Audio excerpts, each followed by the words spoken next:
तो जिस तरह से मैंने कहा कि दो भाग में कांग्रेस अंदर में विभाजित हो गई है, डिवाइडेड जैसी लग रही है, तो उसमें से एक जो बॉडी जो कह रही है कि भाई लेजिस्लेटिव काउंसिल में जाएंगे, जिन्होंने कहा कि भाई स्वराज पार्टी की स्थापना करते हैं, फॉर्मेशन ऑफ स्वराज पार्टी की बात कर रहे हैं, उनको स्वराजिस्ट कहा जाने लगा। और जो लोग गांधी जी की बात को बोल रहे हैं कि भाई बिल्कुल सही है, कोई चेंज नहीं होना चाहिए, उनको नो चेंजर्स हम कहने लगे। और ये नो चेंजर्स कौन कौन है दोस्तों? वल्लभ भाई पटेल हो गए, राजेंद्र प्रसाद हो गए, राजा जी हो गए, राजगोपालाचारी हो गए, एम.ए. अंसारी हो गए। तो ये तमाम लोग हो गए नो चेंजर्स। अब यहां पर ये जो दोनों स्कूल ऑफ थॉट है, जो दो तरीके के, एक बोलता है अंदर जाइए काउंसिल में, दूसरा बोलता है जी नहीं जाएंगे, ये सब लोग मिलते हैं गया में। गया दिसंबर 22 गया हो गया आपका बिहार में, यहां पर मिलते हैं। और ये लोग बोलते हैं कि भाई स्वराजिस्ट जो थे, उन्होंने प्रपोजल आया, बोले कि भाई हम काउंसिल के इलेक्शन में लड़ना चाहते हैं। 22 की बात है। 20 में आपको याद होगा जब नॉन कोऑपरेशन शुरू हो रहा था, तो इन्होंने बोला था कि भाई ठीक है, आप बोल रहे हो तो हम काउंसिल में नहीं जाएंगे। अब ये बोलते नहीं, हमको जाना है। जब ये प्रपोजल लाए तो कांग्रेस में इनकी डिफीट हो गई, प्रपोजल को हरा दिया गया। नो चेंजर्स ने बोला नहीं जी हम नहीं जाएंगे। तो भाई दो लोग खासकर सी.आर. दास और मोतीलाल नेहरू की दिसंबर में प्रपोजल हटा है, हार गए हैं। 1 जनवरी 23 को दोनों व्यक्ति बोलते हैं कि भाई हम रिजाइन कर रहे हैं। आप खूबी ये देखिए कि सी.आर. दास इस वक्त गया सेशन में कांग्रेस के प्रेसिडेंट थे, तो वो प्रेसिडेंटशिप से रिजाइन करते हैं, और मोतीलाल नेहरू सेक्रेटरीशिप से रिजाइन करते हैं, और दोनों नई पार्टी का गठन की बात करते हैं, जहां पे फिर से सी.आर. दास प्रेसिडेंट बनेंगे, मोतीलाल सेक्रेटरी बनेंगे। नई पार्टी कौन सी है? जिसका नाम हमने लिया स्वराज पार्टी है। अब यहां पर पहले हमने बात कर रखा है सूरत का 1907 में जिस तरह से कांग्रेस का विभाजन हुआ। इस बार ये दोनों ही जो नो चेंजर्स या आपके प्रो चेंजर्स हैं, ये बोलते हैं कि भाई हमको विभाजन नहीं चाहिए, कुछ ऐसा करते हैं कि विभाजन नहीं हो। और इसके लिए लगातार ये लोग गांधी जी से टच में थे। गांधी जी अभी 6 साल के लिए जेल में गए हुए हैं। चौरी चौरा 1922 के बाद इनको 5 मार्च को जेल में डाल दिया गया था। अब यहां पर क्या है, कॉम्प्रोमाइज होता है, दोनों ही साइड दिल्ली में मिलती है, ये इतना याद नहीं रखना है। कॉम्प्रोमाइज क्या है इसको समझ लीजिए बस। स्वराजिस्ट लोग को बोला जाता है आप इलेक्शन लड़ना चाहते हैं, चलिए इलेक्शन लड़ लीजिए, जाइए आप इलेक्शन लड़िए, विद इन कांग्रेस में रह के लड़िए, कांग्रेस के अंदर रहिए और इलेक्शन लड़िए। और ये मान लेते हैं कि कांग्रेस का जो प्रोग्राम है इसको मानते हैं। सिर्फ एक डिफरेंस है कि भाई आप लेजिस्लेटिव काउंसिल ज्वाइन कर सकते हो, बाकी जितनी भी बातें हैं वो कांग्रेस की ही रहेंगी। ये बोलते हैं कि भाई हमको काउंसिल में बस जाने का आप इजाजत दो। एकमात्र अंतर हमारे और आपके बीच ये रहेगा कि हम काउंसिल जाएंगे, बाकी लोग नहीं जाएंगे। जॉइंट स्टेटमेंट आता है गांधी जी के सौजन्य से, इसमें आते हैं, बोलते हैं जो स्वराजिस्ट हैं, नो चेंजर्स हैं, दोनों एक जॉइंट स्टेटमेंट दो। दास, सी.आर. दास, मोतीलाल नेहरू, ये जो स्वराजिस्ट पार्टी है, ये कांग्रेस की ही चीजों को लेजिस्लेचर के अंदर में चालू रखेंगे। और ये चीजें कहां पे होती है? बेलगाम, आज के दौर में इसको बेलगावी कहते हैं दोस्तों, कर्नाटक में है। थोड़ा डिस्प्यूटेड हो जाता है कर्नाटक और महाराष्ट्र के बीच में। कर्नाटक का विधानसभा का दूसरा जो बिल्डिंग है वहीं पे है। और एकमात्र बार गांधी जी जब कांग्रेस के प्रेसिडेंट बने थे तो वो इसी जगह पे था, बेलगावी में, या पुराने जमाने में जिसको बेलगाम कहते थे। एक चीज देख लीजिए, ये कुछ लोग हैं जो उस वक्त म्यूनिसिपैलिटी में अलग अलग जगह मेयर या जैसे सीईओ बने, तो ये कभी कर पूछ दे तो देख लीजिए, सी.आर. दास कलकत्ता के मेयर बने, बोस उनके सीईओ बने, विठल भाई पटेल बॉम्बे के प्रेसिडेंट बने, वल्लभ भाई पटेल अहमदाबाद के बने, राजेंद्र प्रसाद पटना के बने, और जवाहरलाल नेहरू इलाहाबाद के बने। तो इसको याद रखिएगा कि ये नो चेंजर्स और प्रो चेंजर्स दोनों ही तरह के लोग हैं। अलग अलग जगह म्यूनिसिपैलिटी में ये लोग मेयर और हेड बनते हैं। और इनके अचीवमेंट्स जो स्वराज पार्टी का अंदर में है, ये एकदम बहुत इंपॉर्टेंट है हमारे एग्जाम के लिए। विठल भाई पटेल स्पीकर बनते हैं सेंट्रल लेजिस्लेटिव असेंबली के, कब? 1925 में। अंदर में ये लोग बिल भी हराते हैं, गवर्नमेंट को एक पब्लिक सेफ्टी बिल आती है 1928 में। उस बिल के तहत ये लोग किसी को भी पकड़ के उनको बाहर भेज सकते थे अगर वो लगता था कि भाई ये अनडिजायरेबल व्यक्ति है। इस बिल को इन लोगों ने हरा दिया था, और इसका कारण ये था कि उस वक्त लोग डर रहे थे कि सोशलिस्ट और कम्युनिस्ट जो हैं, अंग्रेज डर रहे थे कि ये सोशलिस्ट कम्युनिस्ट शायद देश में ज्यादा ही बढ़ते जा रहे हैं। तो ये तमाम बातें थी जिनको आपको याद रखना है। एक चीज बस याद रखिए, स्वराज पार्टी जितनी तेजी से उभरती है उतनी ही तेजी से इनका डाउनफॉल आता है। इसका कारण क्या है कि बहुत जल्द ही ये जो स्वराज पार्टी है ये बट जाती है दो भागों में, रिस्पॉन्सिविस्ट और नॉन रिस्पॉन्सिविस्ट, यहां लिखा हुआ है। और साथ में सीआर दास जो इनके सबसे करिज्मेटिक लीडर है उनका भी डेथ हो जाता है 1925 में। अब यहाँ रिस्पॉन्सिविस्ट और नॉन रिस्पॉन्सिविस्ट में क्या है कि स्वराज पार्टी के अंदर रिस्पॉन्सिविस्ट कौन है, जैसे लालाजी हो गए, मालवीय हो गए, मदन मोहन मालवीय, एनसी केलकर हो गए, ये लोग क्या बोलते हैं कि गवर्नमेंट से कहीं कहीं हम लोगों को कोऑपरेशन करना चाहिए और जहां मौका मिले होल्ड करिए ऑफिस ताकि हिंदू इंटरेस्ट को प्रोटेक्ट किया जाए। वहीं नॉन रिस्पॉन्सिविस्ट हो जाते हैं मोतीलाल नेहरू जैसे लोग, ये बोलते हैं कि भाई नहीं, हमको नहीं करना चाहिए, और इस कारण से इन्हें एंटी हिंदू और बीफ ईटर भी कहा गया। अपोजिशन वाले मतलब जो है रिस्पॉन्सिविस्ट बोलते हैं कि ये जो मोतीलाल नेहरू टाइप नॉन रिस्पॉन्सिविस्ट हैं ये लोग एंटी हिंदू हैं, ये बीफ ईटर हैं, तो ये इनका बुराई किया जा रहा था। और इस तरह से कांग्रेस से निकलकर जो स्वराज पार्टी बनी, बहुत जल्दी ही स्वराज पार्टी भी अपने अंदर एक फूट पड़ जाती है, टूट जाती है, बिखर जाती है इन दो तरीकों में। चलिए अगला जो है वो है साइमन कमीशन।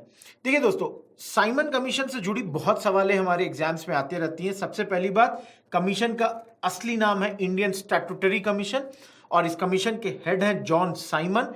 चूंकि जॉन साइमन नाम है इसलिए कमीशन का नाम हो गया आपका साइमन कमीशन। कब आता है? 1927 में। अब इस कमीशन का क्या है दोस्तों, हमने मॉन्टफोर्ड स्कीम, मॉन्टेगू चेम्सफोर्ड का ही छोटा नाम हो गया मॉन्टफोर्ड। मॉन्टेगू चेम्सफोर्ड स्कीम के वक्त हमने पढ़ा था कि ब्रिटिश गवर्नमेंट ने कहा था कि 10 साल के बाद एक नया कमीशन आएगा जो सारे चीजों को देखेगा कि कॉन्स्टिट्यूशनल रिफॉर्म्स कैसे किया जाए और रिफॉर्म्स क्यों किया जाए, कैसे किया जाए, डायर की अच्छा हुआ या नहीं। तो इसीलिए इस साइमन कमीशन को यहां पे भेजा गया।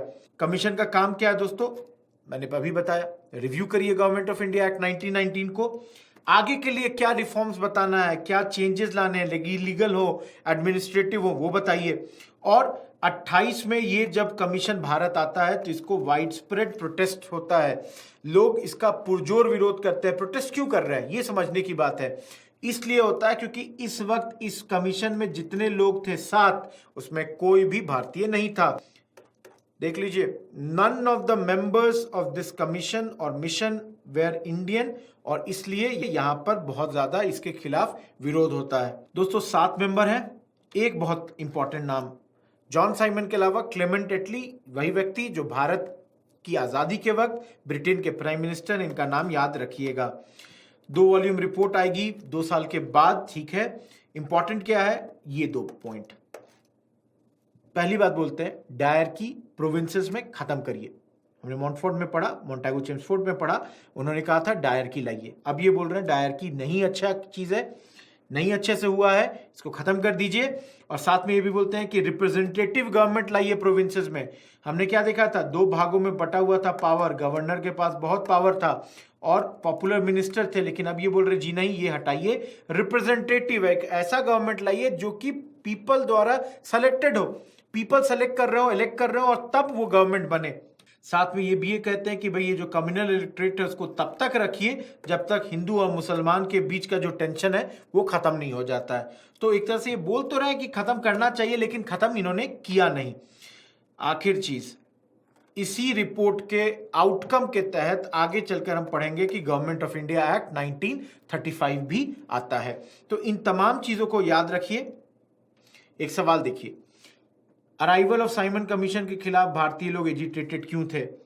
Indians never wanted the review of working of act of 1919, गलत है, हम तो खुशी नहीं थे इसके कारण, तभी तो नॉन कोऑपरेशन मूवमेंट भी चलाया था। दूसरा, Simon commission recommended the abolition of dyarchy in the provinces. जी हाँ, पॉइंट तो सही है, लेकिन इसके लिए हमने एजिटेट नहीं किया था, ये तो खराब चीज था ही, लेकिन इसके लिए एजिटेशन नहीं हुआ। There was no Indian member in the Simon Commission. Of course, this is the right statement. Correct statement C है। D, Simon Commission suggested partition of the country. अभी तो ये डिमांड मुस्लिम लीग ने भी नहीं की है, साइमन कमीशन कहां से बोल देगा? तो ये इसका आंसर हो गया आपका C। अब देखिए दोस्तों, क्या हुआ कि साइमन कमीशन आई थी, हमने उनका प्रोटेस्ट किया, तो ये अंग्रेज बोल रहे हैं कि भाई अगर इतना ही तुम लोग को लग रहा है कि तुम लोग खुद से अपना कुछ कर सकते हो तो चलो हम चैलेंज करते हैं, अपना कॉन्स्टिट्यूशन बना के दिखा दो। उस वक्त के अंग्रेजी जो सेक्रेटरी ऑफ स्टेट है लॉर्ड बिकनहेड, वो हमको चैलेंज करते हैं, बोलते हैं अगर ऐसा कॉन्स्टिट्यूशन बनाओ जो हर किसी को खुश रख दे, हिंदू को भी खुश कर दे, सिख को भी खुश कर दे, मुस्लिम को भी खुश कर दे, ऐसा कॉन्स्टिट्यूशन क्यों नहीं बनाते हो? और इसके लिए बनती है अब नेहरू कमेटी। यहां पे सवाल ये आ सकता है, ये कौन से नेहरू है, पापा नेहरू या बेटा नेहरू? जी नहीं, ये पापा नेहरू है। मोतीलाल नेहरू जी के नेतृत्व में इस व्यक्ति लॉर्ड बिकनहेड जो सेक्रेटरी ऑफ स्टेट थे, जिनका चैलेंज आया कि एक कॉन्स्टिट्यूशन बनाइए जो सबको एक्सेप्टेबल हो, तो ये कमिटी बनती है ड्राफ्ट कॉन्स्टिट्यूशन बनाने के लिए देश के लिए। इस कमिटी का पहला मीटिंग दिल्ली, फिर मुंबई और लखनऊ, और कमिटी में 8 मेंबर, जिसमें मोतीलाल नेहरू कमिटी के हेड है। बाकी कुछ और important member Jayakar, Subhash Chandra Bose, Sapru, sir Ali इमाम, ये तमाम लोग हैं इस कमिटी के अलग अलग मेंबर्स। कांग्रेस के आगे ये 28 में रखी जाती है। कांग्रेस इसको एक्सेप्ट भी करती है, इस नेहरू कमेटी के रिपोर्ट को कांग्रेस एक्सेप्ट कर रही है, लेकिन कुछ कांग्रेस के अंदर के कांग्रेसी और बाहरी लोग इसका अपोज करते हैं। ये इससे पहले कि क्या बाकी लोग अपोज क्यों कर रहे हैं, जरा इनका रिकमेंडेशन हल्का सा देख लीजिए। सबसे पहला रिकमेंडेशन डोमिनियन स्टेटस की डिमांड करते हैं। देखिए दोस्तों, इन्होंने अभी तक कंप्लीट इंडिपेंडेंस की बात नहीं की, पूर्ण स्वराज का ये डिमांड अभी तक नहीं रख पा रहे हैं। और इस कारण से क्या होगा कि कई कांग्रेसी जैसे नेहरू, सुभाष चंद्र बोस बोलेंगे जी नहीं, डोमिनियन स्टेटस तो भूल जाइए, अब हमको आजादी चाहिए। सेकुलर स्टेट की बात करते हैं कि धर्मनिरपेक्ष देश होगा हमारा, चलिए बहुत अच्छी बात है। यूनिवर्सल एडल्ट सफरेज, मतलब 18, 21, 24, 25 किसी एक उम्र के ऊपर के जितने भी लोग हैं सबों को वोटिंग का राइट दे दिया गया। सेपरेट इलेक्टोरेट खत्म कीजिए, ये बोल रहे हैं ये जो मुसलमान को वोट करेगा, क्रिश्चियन को करेगा, इस चीज को खत्म किया जाए, ये सेपरेट इलेक्टोरेट बंद करना है। और ये बोलते हैं कि रिजर्वेशन, इसकी जगह माइनॉरिटीज को रिजर्वेशन दे दी जाए, चलिए बहुत अच्छी बात। और आखिरी बात, रेसिड्यूरी पावर किसको मिलेगा, ये बोल रहे हैं सेंटर को मिलेगा। दोस्तों देखिए, मान लीजिए लिस्ट है, लिस्ट में A, B, C, D, E, F topic है, 6 टॉपिक है। A दे दिया गया सेंटर को, B दे दिया गया स्टेट को, C दे दिया गया स्टेट को, D दे दिया गया सेंटर को, E हो गया कंकरेंट, F हो गया कंकरेंट। लेकिन यह भी तो हो सकता है कि G एक और काम था जो किसी को नहीं मिला। मतलब लिस्ट में A क्या है, होम अफेयर्स, B क्या है, पुलिस, C क्या है, मान लीजिए एजुकेशन, D क्या है, मान लीजिए हेल्थ, E क्या है, मान लीजिए फॉरेस्ट। इस तरह से सब चीज तो हो गया, लेकिन ऐसा भी तो हो सकता है कि एक ऐसा चीज हो जो अभी तक लिस्ट में नाम ही नहीं लिखाया गया, वो हो गया रेसिड्यूरी, जो बचा खुचा है। मान लीजिए एलियन, कल के डेट में जादू मिल जाए कोई मिल गया वाला, उसका नाम तो कहीं था नहीं, तो अब वो एलियन क्या है, वो रेसिड्यूरी लिस्ट में जाएगा। और रेसिड्यूरी लिस्ट किसके पास जाएगा, सेंटर के पास। मतलब ये कह रहे हैं कि centre should be more powerful than the state. Reaction इस रिपोर्ट का, मैंने कहा नेहरू कांग्रेस के अंदर है, डोमिनियन स्टेटस का अपोज करते हैं।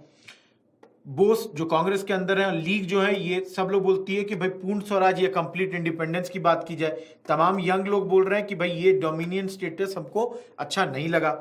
इसके अलावा जैसे जिन्ना हो गए या सरदार खड़क सिंह हो गए, जो मुसलमानों के नेता हैं, सिखों के नेता हैं, वो बोलते हैं कि भाई ये आप जो बोल रहे हो कि सेपरेट इलेक्टोरेट खत्म कर दिया जाए, हम इसका अपोज करते हैं, हम ये नहीं सपोर्ट कर रहे हैं। और जिन्ना इसके बाद एक ऑल इंडिया कॉन्फ्रेंस करते हैं मुसलमानों के लिए, और जहां अपने 14 पॉइंट्स को लाते हैं, जिनको फेमसली कहा गया जिन्नास 14 पॉइंट्स।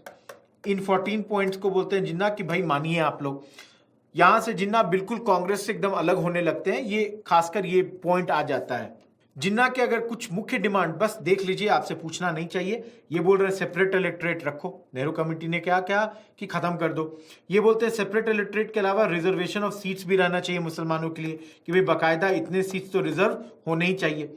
तीसरा ये कहते हैं कि 1/3 रिजर्वेशन पार्लियामेंट में मुसलमानों के लिए होना चाहिए, जो अनुपात से थोड़ा ज्यादा था। उस वक्त मुसलमानों की संख्या भारत में अराउंड 25-26% थी, ये मांग रहे हैं 33%। ये बोलते हैं कि सेंटर वीक होना चाहिए, स्टेट्स मजबूत होना चाहिए। जैसे हमने देखा ना, रेसिड्यूरी पावर किसको मिला, सेंटर को, लेकिन ये चाहते हैं ऐसे चीजें स्टेट्स को मिले ताकि स्टेट्स मजबूत हो, सेंटर थोड़ा कमजोर होना चाहिए। थिंकिंग कुछ इस तरह की है कि इनको पता है कि अगर जिस तरीके से ये चल रहा है, ये शायद स्टेट्स में तो मुस्लिम लीग की गवर्नमेंट बना लेंगे, इंडिया में इनकी गवर्नमेंट नहीं बनेगी, इंडिया में किसी और की गवर्नमेंट बन जाएगी।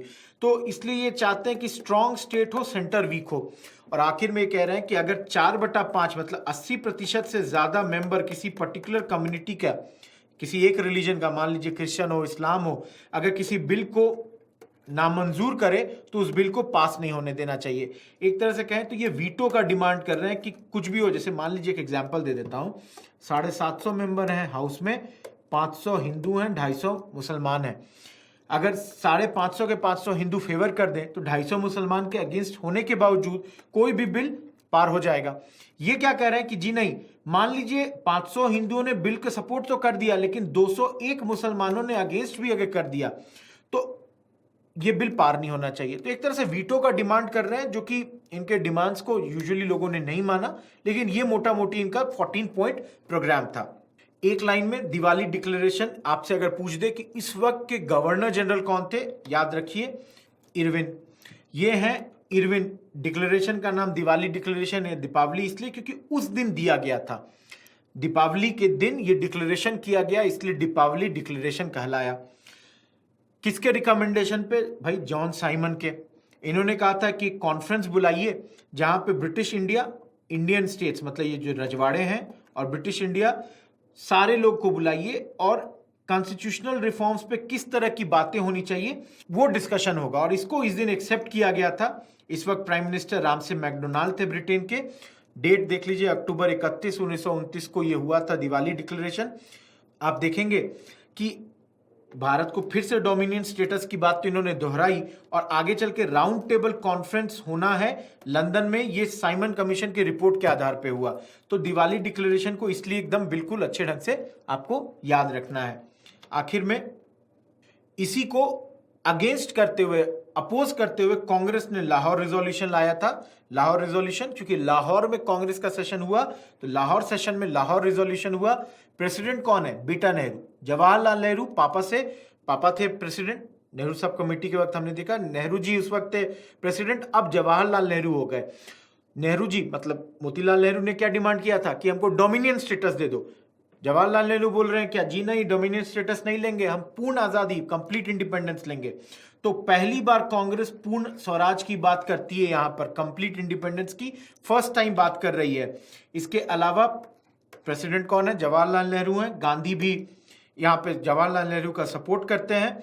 कहां पर? चूंकि ये नदी रवि के किनारे पे हुआ, 31 दिसंबर को हुआ, और डिसाइड ये हुआ कि 26 जनवरी 1930 को हम इंडिपेंडेंस डे के तौर पे मनाएंगे, और इसी कारण इस दिन को बाद में हम रिपब्लिक डे के तौर पे मनाया करते हैं। तो ये तमाम बातें थी इस चैप्टर से जुड़ी हुई। इसके आगे हम फिर देखेंगे कि भाई गांधी जी आगे अब क्या करते हैं। तो यहां तक के लिए इतना ही। Thank you, good bye.